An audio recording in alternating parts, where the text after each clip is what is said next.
চেঙাৰ বাঘমাৰাচৰত সুদখোৰৰ অটপালি সুদখোৰৰ নিৰ্যাতনত অতিষ্ঠ ই ৰিক্সা চালক সাদ্দাম হুছেইন খান সুদখোৰৰ নিৰ্যাতনতে ৰোগীয়া মাতৃ বঞ্চিত চিকিৎসাৰ পৰা মুখ্যমন্ত্ৰীৰ কাঢ়া নিৰ্দেশৰ পিছতো অব্যাহত একাংশ সুদখোৰৰ অটপালি মুখ্যমন্ত্ৰীৰ নিৰ্দেশক বুঢ়া আঙুলি দেখুৱাই এইবাৰ বৰপেটা জিলাৰ চেঙা সমষ্টিৰ আলুপতি চৰ আৰক্ষী থানাৰ অন্তৰ্গত ৩ নম্বৰ বাঘমাৰা চৰৰ আনোৱাৰ হুছেইনে ৩ নম্বৰ বাঘমাৰা চৰৰে সাদ্দাম হুছেইন খানক সুদত টকা দিছিল যদিও ইতিমধ্যে সুদে মূলে টকা ঘূৰাই দিয়াৰ পাছতো আনোৱাৰ হুছেইন নামৰ সুদখোৰজন টকা পোৱা নাই বুলি কৈ সাদ্দাম হুছেইন খানক বিভিন্ন সময়ত ভয় ভাবুকি দি অহাৰ উপৰিও সাদ্দাম হুছেইন খানৰ ঘৰত যোৱা নিশা আনোৱাৰ হুছেইন নামৰ সুদখোৰজনৰ নেতৃত্বত তিনিজনীয়া দুৰ্বৃত্তৰ দলে ঘৰৰ খিৰিকী ভাঙি সাদ্দাম হুছেইন খানক আক্ৰমণৰ চেষ্টা চলাই যদিও কোনোমতে পলায়ন কৰি প্ৰাণ ৰক্ষা কৰে বুলি অভিযোগ উত্থাপন কৰে উল্লেখযোগ্য যে ইলেক্ট্ৰিক ৰিক্সা চলাই কোনোমতে পৰিয়াল পোহপাল দিয়া সাদ্দাম হুছেইন খানৰ ঘৰত ৰোগীয়া মাতৃ আছে যদিও টকাৰ অভাৱত চিকিৎসা কৰিব পৰা নাই সুদখোৰৰ নিৰ্যাতনত অতিষ্ঠ হৈ ইতিমধ্যে সাদ্দাম হুছেইন খানে আলুপতি চৰ থানাতে সুদখোৰ আনোৱাৰ হুছেইনৰ বিৰুদ্ধে এজাহাৰ দাখিল কৰে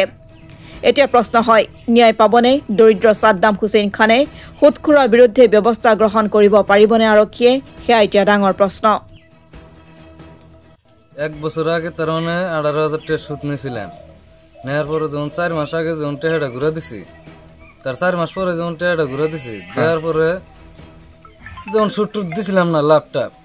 তে ওরা যেমন এই পুকুর দিয়ে যেমন বাইরে করা আর না আপ ডাউন করা আর না তার জন্য যেমন আমার কাছে 4 কাটা মাটি চাইছিল আমরা রাস্তা চাইছিল আমরা দিছিলাম না দেখে ওইটা যেমন আমার হাতে চাল না গেল এই দেশে আমি এলাকায় থাকি মায়ের বললো আর এই বাড়ির ভিতরে তার কি হই না আমার ভাই বাপ মাও কিচ্ছু নাই থাকি আমি এলাকা ওরা এটা নিয়ে চান্স পায়া এমনি আমার খারাপ আস্তি করে মারে ধরে ধরে গাইল পারে বাইতে ধুমকি পারে তার কি হই নাই মারা যে কি কই নাও না একটা মানুষ সাক্ষীও দেয় না তারপরে ফেরা আবার আংমা বেমারে পড়ছে মা আঙ্গুর মাটা ফেরালাইস হয়েছে বেমারে পড়ছে সেই রুগী ঘরের মধ্যে হুইয়া আমার কাছ তো না এসে 22,000 টাকা নিছে একবার 12,000 আর একবার 10,000 যায় 700 টাকা নিছে আঙ্গুর খালা সামানে আসিল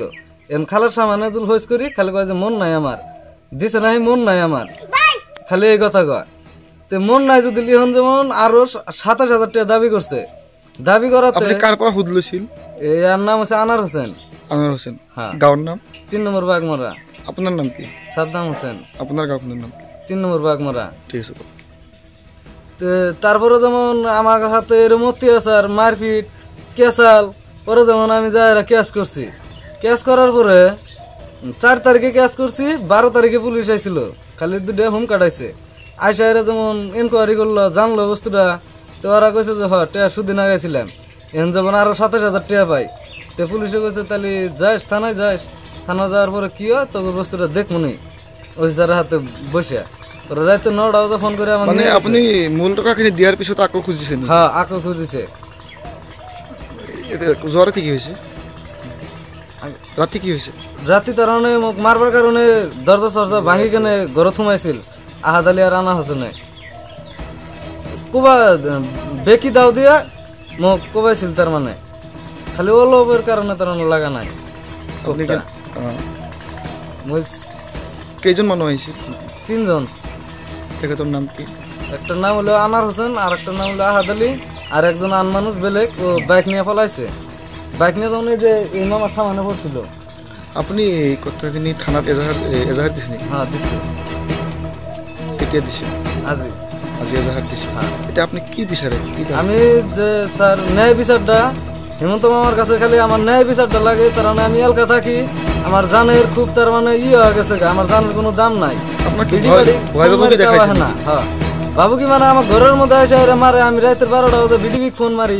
তাও আহে না তার বাদে সকালে আইলো এখন আমি সাংবাদিকে ফোন মারছি পুলিশ যাবো এখন বিডিবি আসবো না কখন তো আমার যাওয়ার কোনো দরকার নাই বিডিবি যাবা তার মানে আহে না বিডিবি আহে না ওই স্যারে কাবা নিয়ে কইছি আপনি কিমান টাকা লইছিল 18,000 টাকা দিছে কিমান 18,000 একবার দিয়ে দিছি আর একবার যেমন 22,000 টাকা নিছে টোটাল কিমান কইছে 42,000 টাকা গেছে টোটাল 42,000 টাকা গেছে আর যেমন 27,000 টাকা খুঁজি আছে কয় নইলে মাটির দলিল দে নয়তো মাটি আমার কাছে বেচে কই মাথা দিয়া 2 কাটা করে আপনার ঘরে যে আপনার মার বেমার চিকিৎসা করব পারা নাই পয়সার কারণে চিকিৎসা করার পারে নাই আপনি আমার মাটা দেখো ৰাতি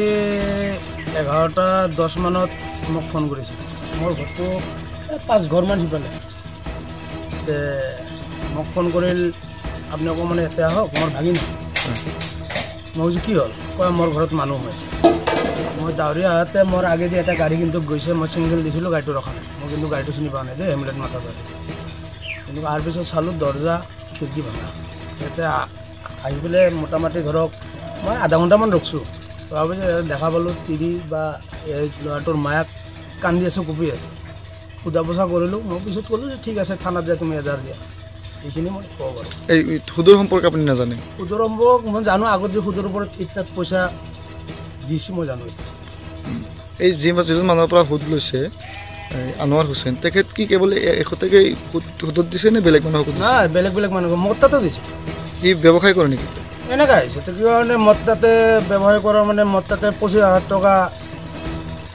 সি দিছিল মোক 57,000 টকা মানে তেখেতৰ বিজনেছ এইটো তেখেতৰ ব্যৱসায় তাৰ এইটো ব্যৱসায় আৰু আছে আন মানুহ আছে আৰু এটা মানুহ আছে সি 5,000 টকাৰ কাৰণে গাড়ী ৰাখি দিছিল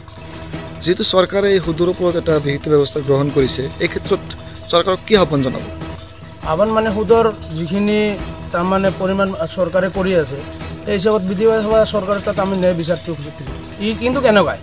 বহুতকে হাৰাশাস্তি কৰিছে 10,000 টকা দি পেলাই 50,000 টকা দাবী কৰে এইটোৰ বিজনেছ আগে পিছে তাৰমানে ইয়াৰ লগত যেনেকৈ হৈছে বেলেগৰ গাড়ী ৰাখি দিছে মই প্ৰমাণ দিব পাৰিম তেওঁক মাতিছিলোঁ কিবা বিজিৰ কাৰণে হ'ব পৰা নাই সি গাড়ী 5 দিন ৰাখি দিছে 5,000 টকাৰ কাৰণে সি 9,000 টকা লৈছে এইটো মই জানো